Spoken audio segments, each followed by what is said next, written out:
In today's video, I'm going to teach you how to export your projects from After Effects using the H.264 codec, which you may have noticed is no longer directly available in the render queue when dealing with QuickTime files.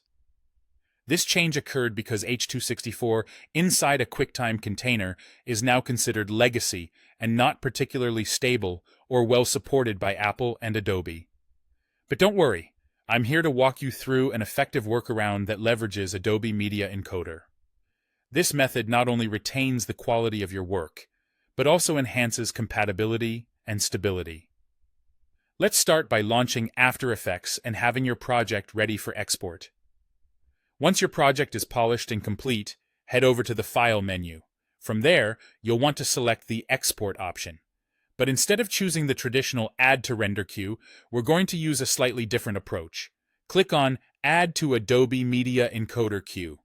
This will open up Adobe Media Encoder, which is Adobe's powerful standalone program designed specifically for media output and encoding. Now that Media Encoder is open, let's focus on the Format drop-down menu located in the queue panel.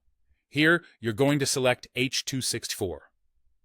This choice is crucial because it allows you to export your video in the widely used MP4 container, which ensures high-quality compression suitable for a variety of platforms and devices. Once you've chosen H.264 as your format, it's time to customize your export settings. You have the option to select from several presets tailored for different resolutions, frame rates, and purposes, such as web uploads or broadcast. If you're unsure which preset to choose, the Match Source, high bitrate option is a great starting point that retains most of the original quality while keeping the file size manageable.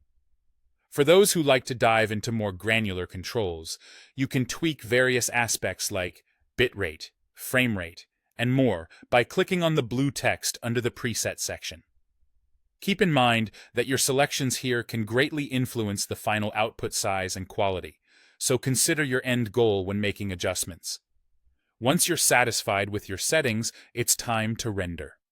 Simply hit the green play button located in the top right corner of the queue panel. Media Encoder will start processing your project, rendering it out with the settings you've selected. One of the great things about using Media Encoder is that it allows you to queue up multiple projects and render them consecutively without constantly babysitting the process. And that's about it. By using Adobe Media Encoder, you not only work around the absence of H.264 in After Effects direct export options, but also tap into a more versatile and stable rendering workflow. This method ensures your projects come out exactly as you intended, with the quality intact, ready to be shared with the world. Thanks for watching, and happy editing!